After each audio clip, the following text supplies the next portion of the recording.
Coming soon to own on YouTube and Twitch. Yo, welcome back to another video. Today we're reacting to why Lee versus Clementine isn't close. Now, in an earlier video, we reacted to Clementine. I mean Lee versus Joel. Joel isn't close. In an earlier video, we talked about why Clementine versus Ellie wasn't close.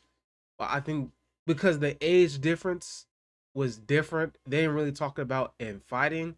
But in this, I think they're gonna be talking more about fighting. But if it's about the storyline again, it's probably gonna go. I don't know. They could go either way with it. But in a fight, obviously, Joel's winning off the sole fact he's been surviving through the zombie apocalypse for like 20 years. So let's get straight into it. What's good, YouTube? It's your boy Taras, but y'all could just call me Sonny for real. Alright, so look, today we're doing the unthinkable. We're putting Lee Everett up against Joel Miller. And nah, I'm not here to babysit y'all feelings. One's a convicted killer, one's a smuggler. Both raised a girl during the end of the world, but only one of them will make it out a legend. At least for this video. And for those of you who watch my Clementine versus Ellie video, y'all already know the drill. As always, we're going category by category, and by the end, you'll see why this wasn't close to begin with. Let's not waste any time.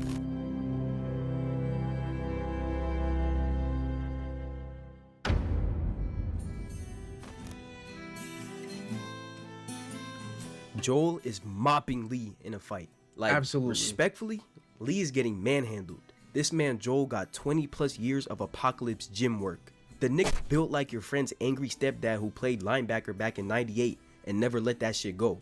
Y'all know what he do. Snapping necks, crafting, dodging, and fist fighting full grown men with military training. And look, man, Lee, bro, I love Lee, but my man was struggling with Molly. And yeah, he still won, but let's be honest, she hit him with some combos like she came straight out of Mirror's Edge, bro.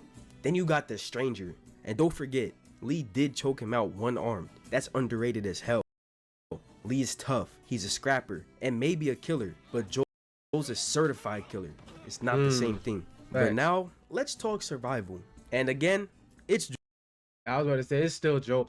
A lot of these stats is gonna be Joel just off the basic fact of he's been surviving 20 years of this, and Lee is going through his first 2 years of this zombie apocalypse. Yeah, y'all thought it was gonna be like the Clem versus Ellie video, right? Hell nah. Lee made it through what? Barely 5 months? Joel made it through 2 decades. That's damn near evolution. Lee had a group, Joel became the group. You leave Lee alone too long, you could argue that he dies. You leave Joel alone too long, he builds a base, sets traps, and starts charging rent. Again, Lee is underrated. He's smart, he's compassionate, but if they swapped worlds, Joel is making it out of the Walking Dead universe with ease. Lee in The Last of Us, he's not even making it past Bill's town. Both combat and survival go to Joel.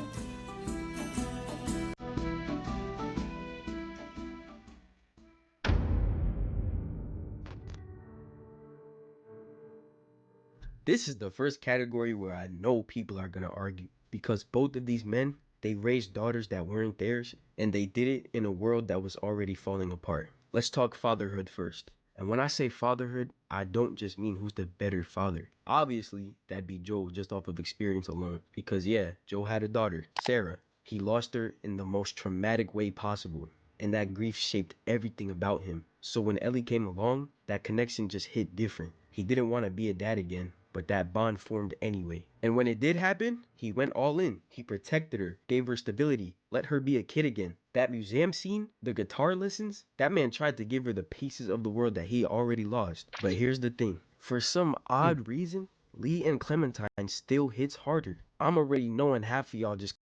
I don't know why, but he's right. I guess because it's really just because they're actively in the zombie apocalypse versus 20 years going through the zombie apocalypse. I don't know. clicked off the video. But for But why those the of you audio that are like still that? watching, hear me out. I already know. Sonny, you're biased, da da da da. Listen, Lee didn't have a daughter. He wasn't emotionally ready for one. He met Clem at the start of the apocalypse and still chose to protect her. And from that point forward, she became his reason to keep going, not just to live, but to be better. He went from a man in handcuffs to a man giving his last breath to make sure a little girl lived right. And Clementine herself didn't just love Lee, she trusted him. When she looked at him, it was peace. And that kind of fatherhood, that's not just blood, that's earned. Now, mentorship is where it gets closer, because let's be honest, this Joel turned Ellie into a problem. Combat, stealth, survival, she moves like Joel 2.0. Everything from the shooting, the fighting, the crafting, to the way she talks. He passed down a whole toolkit of Don't forget he also taught her land nav, interrogation skills, how to like a lot of stuff. war. She knows how to move through a violent world because of Joel. And yeah, a lot of that helped her live, especially after his death. But it also pushed her closer to becoming him. And if you played part 2, you know exactly what I mean. Lee, he had way less time. He taught Clem the basics, how to shoot, how to stay calm, how to stay hidden, keep your hair short. But more importantly, he taught her how to think, how to question people, how to trust herself, how to survive without becoming a monster. He didn't just teach her how to kill, he taught her how to choose. He prioritized not just her survival, but her growth. And that's a different kind of strength. Was Clementine's skill set more complete after Jane, Kenny, and Time? Of course, but her foundation, her identity, that came from Lee. Every time she made a decision in that game, you could feel Lee in the room. So yeah, Joel may have trained Ellie into a machine, but Lee trained Clem into a leader. And between the two, only one girl passed those lessons forward. Both points go to Lee. That's fair. I can understand that.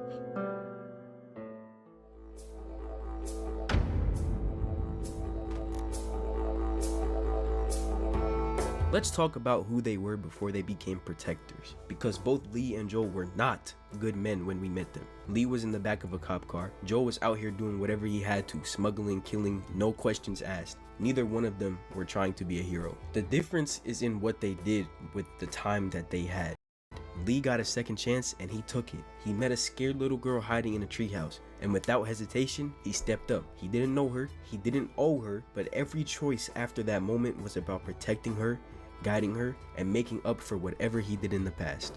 And yeah, he didn't have years to grow, he had days. But in those days, he went from a guy with nothing to lose to a man who gave up everything for one little girl to live right. Joel's arc is different. He was cold, Very different. detached. He didn't care about anyone but Tess in some ways. Then he met Ellie, and for the first time in 20 years, he started to care again. But caring again doesn't always mean changing. Joel wanted redemption. You could feel it in the way he opened up to Ellie, in the way he started to soften. But the problem, Joel never actually changed his ways. His one redemption moment, that big final chance to prove he was a better man, he blew it. He didn't sacrifice himself. He didn't do what was best for the world. He took what he wanted. And yeah, maybe we would have done the same. You know, I can't say for sure if I would have done the same or not. But that's not redemption. That's possession. That's fear of loss. Lee's redemption came in a single moment when he knew he was going to die. He still chose to make Clem stronger. He didn't lie based on your choices. He didn't hide from it based on your choices. He let her go the right way. Joel didn't get that moment. He had time, but no peace. Lee had peace and not enough time. And somehow that made it more powerful. The redemption arc point goes to Lee.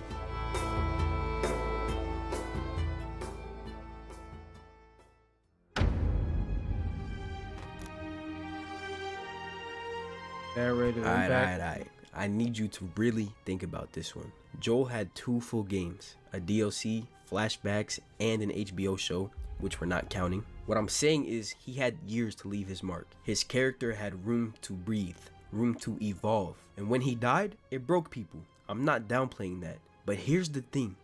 Boy, what was it? First game came out like 2013. And game 2 came out like 2020, 2021. And then the first like couple of minutes in the game, he gets brutally murdered. Oh my God. That changed everything. I almost quit the game right there. I mean, he got like brutally murdered. I was like, oh my God. Lee Everett had 1 season, just 5 episodes. And to this day, he still gets brought up like he's the standard.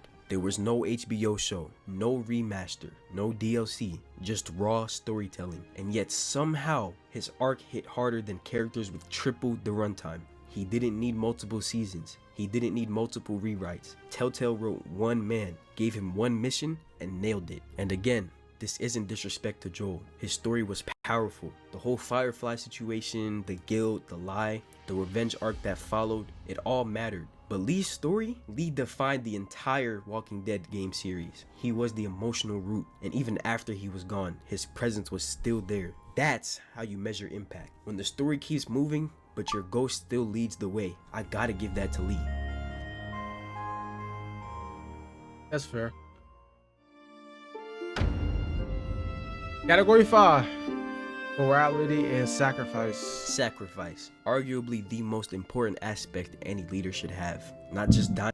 Sacrifice, I think it goes to Lee, because he sacrificed his life, save her, obviously, but he also sacrificed so many other things compared to what Joel had to sacrifice. Joel sacrificed his wife. Well, not his wife, but his girl. What else did he sacrifice? I don't think. I mean, I guess his time, but really not much of a sacrifice. To protect someone, but the matter behind it, the choice, the consequences, what it costs you. Lee Everett was already bitten. He didn't have long, but even while his body was shutting down, he kept going. He pushed through a full herd of walkers, one arm down, just to reach Clementine. And when he finally got to her, he didn't ask her to save him. He used his last moments to make sure she knew what to do without him, how to survive, what to carry, and what to let go. Then he gave her the choice. Let him turn or pull the trigger. And that choice didn't just shape her, it shaped you, it shaped us, the players. That sacrifice was great. It was quiet, it was tragic, but it was also pure. There was no one left to impress, no audience, just one man making peace. Joel's sacrifice was different. He wasn't dying, he wasn't bleeding out, he was being told, let this girl die so we can maybe save the world. And Joel said no. He walked into that hospital like a one-man apocalypse, took out anyone who stood between him and Ellie. Then he carried her out, unconscious, and didn't even let her know what she was forced to give up. He lied, he buried the truth, and he made the single most selfish, loving, complicated choice in gaming. Not just to protect her, but to keep her. So who made the bigger sacrifice? Lee gave his life, but Joel gave Ellie a future and took one from the rest of the world. He made the biggest sacrifice, not by dying for someone, but living with what he did to keep them alive. Morality / sacrifice goes to Joel. I can see it. That's fair. That's fair. Because, you know, he sacrificed, you know, the possibility of the world being back to normal for her. I can see it. That's fair.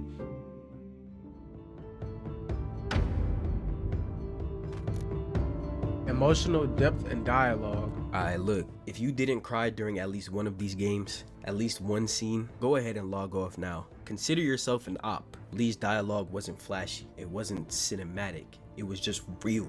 The way he talks to Clem, it feels like how you talk to your little sister after the world fell apart. Patient, protective, but when it gets heavy, even in the slightest, he doesn't flinch. I'll miss you. Avoid cities. Keep your hair short. The way he delivered those lines, you could hear the pain bleeding through, like he was holding it all in just to be strong for her. And let's not forget, Lee's voice actor, Dave Fennoy, was choking up in the booth. That was a grown man breaking. Now Joel, Troy Baker is a problem. This man says 5 words and your chest starts tightening. When he's joking, it lands. When he's angry, you feel that shit. When he's heartbroken, you shut up and you listen. No glaze at all, but this one little detail when Joel cleared out the Firefly Hospital sticks with me more than any part of that whole sequence. I don't know why. When Joel said, "It's okay, baby girl," as he carried Ellie off. That line alone, that broke me more than my student loans. Joel's dialogue feels lived in. Every pause, every grunt, you feel every year he survived. And that final flashback with Ellie, when he tells Ellie that he would do it all over again. That's what emotional damage sounds like. These two don't just talk, they pull you in. It's not what they say, it's what they hold back. The tone, the pauses, the stuff they don't know how to say. I can't lie, there's no winner here. They both left us staring at the screen with the controller in our laps like, damn, I'm not okay. In my eyes, Lee hit your heart, but Joel hit your soul. Both had me sitting there like I just got dumped. I ain't gonna lie, we're splitting this one.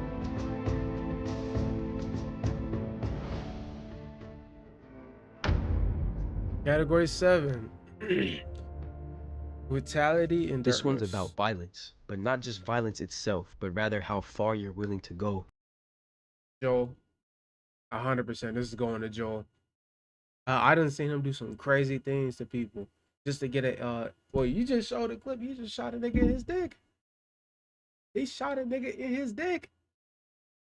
And whether you even flinch when you get there. Lee had his moments. He choked out the stranger. He threatened when he had to. He could be dark when he needed to be, especially if you made those harsher choices. But even at his worst, Lee always had a line. He never became the monster. You felt him trying to hold it together. You could hear it in his voice. He never wanted to go too far. Not only because he didn't want to repeat his mistake that got him arrested, but because someone was always watching. Someone he was trying to protect. Man, now Joel, don't even get me started on him. This man was born in the darkness like Bane. You want to know how far Joel will go? Ask all the dead niggas at Firefly Hospital. Joel will torture you, kill you, break you, and then reload just in case your soul respawns. He doesn't hesitate. He doesn't ask questions. He ends problems. Like, let me be clear. This man walked into a hospital with armed guards, doctors, and a fully prepped surgical team and turned it into a cold war. Then he lied about it like it was just some grocery run. This man is Mr. Stand on Business. Lee could throw hands, but Joel? Joel is hands. Oh my gosh, bro, that shit was so corny. My point is, one of them tried to stay human, the other forgot what that even meant. And in a world like theirs, sometimes being the monster is what keeps you alive. Joel takes this one with zero hesitation. Facts. Tied 5-5.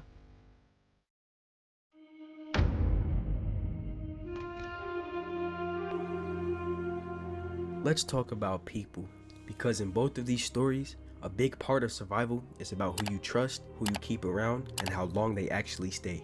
Lee was the heart of every room he stepped into. He listened, he calmed people down, he gave people chances, even when they didn't deserve them. And the crazy part is, he didn't have to do any of that. This man was a convicted killer on day one. He could have just survived solo.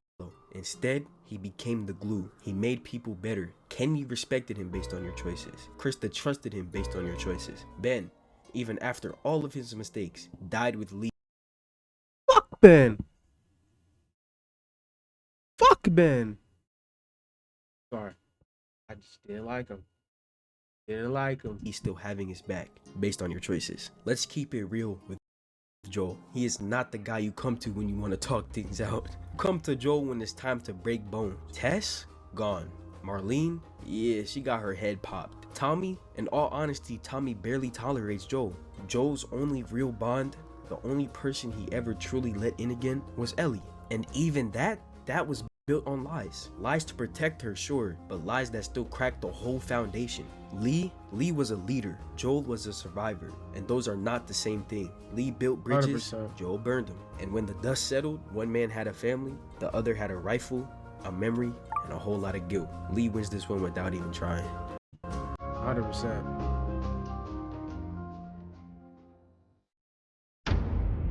Category 9. Legacy. The 9. All right, this is it. Legacy. Now, this can go either way because, like he said earlier, Lee didn't have a lot of time, but within his short time, he set the standard. Joel had a lot of time. He had 2 games, a remaster, and 2 DLCs. Lee didn't get all of that. I think, me personally, it goes to Lee off that because he's done way less and he's still on that level with Joel. Me personally, that's what I'm just saying. What did they leave behind? And no, not just in their story, but in the people who came after. Let's start with Joel. He taught Ellie how to fight, how to survive, how to hold on, even when it hurts. And when he died, that pain ricocheted. But his legacy, to me, it was complicated. He didn't just leave behind a lesson, he left behind a scar. Ellie didn't pass it forward. She carried it, and it almost killed her. Joel's legacy was powerful, but it was also painful. It was fallout. Lee didn't get a second game, but somehow he never left. Everything Clementine became, every decision she made, every life she saved, traces back to Lee. He taught her how to survive, but more importantly, how to stay human. And even after she lost him, she passed those lessons down to AJ, to Erickson's boarding school, to everyone who stood by her. Lee raised a generation. Joel's legacy was like fire, beautiful, yet tragic and painful. Lee's legacy was like a seed, quiet, powerful, and always growing. One ended in silence, the other never stopped speaking. Yeah, Lee takes this one gracefully. He didn't leave behind a Facts. cure or a war, he left behind a better world. And if you ask me, that's the real endgame. 7-5. Bonus category.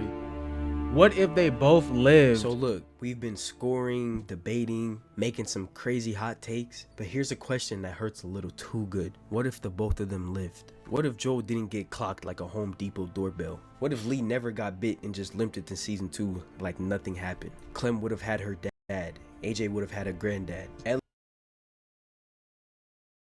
If that was the case, technically Clem would have never met AJ. Because they only found him because Clem had to survive on her own. They would have never went to Prescott. It would have been a whole different game. Lee wouldn't have had to go full John Wick just to cope, and Joel, he could have finally relaxed without having to snap somebody's neck first. They would just be two girl dads just vibing.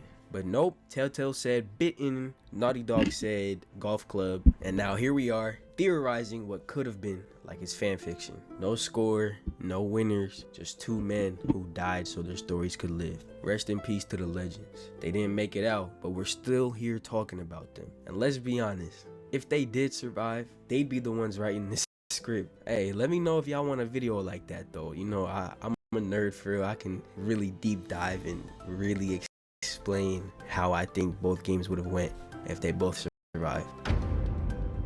Final score 7-5, Lee. So there it is, Lee versus Joel. And guess what? It really wasn't that close, you know. Lee Everett, 1 season, 1 game, and somehow still left fingerprints on 3 others. We can't act like he just saved Clementine. He built her. He taught her how to think, how to feel, how to carry the weight of everyone who came after. Joel Miller, he's a beast. He dragged Ellie through hell and high water and taught her how to live in it. He had one of the coldest deaths in gaming, one of the loudest legacies, and somehow still left people arguing over whether he was a villain or not. But when it comes to impact, to relationships, to growth, to the legacy that stayed, Lee just hits different. He didn't need 2 games and a DLC. He made 1 season feel like a lifetime. Lee He's spitting was the though. blueprint. It's been your boy Sunny, but of course, y'all can call me Tarasu. And as always, That was why Lee versus Joel isn't close. Thank you for watching all the way through the video. If you watched, like and subscribe. I'll see y'all boys later though. You don't hold my soul. Get your hands off of me. Wanna rest my bones when I am free. You can't control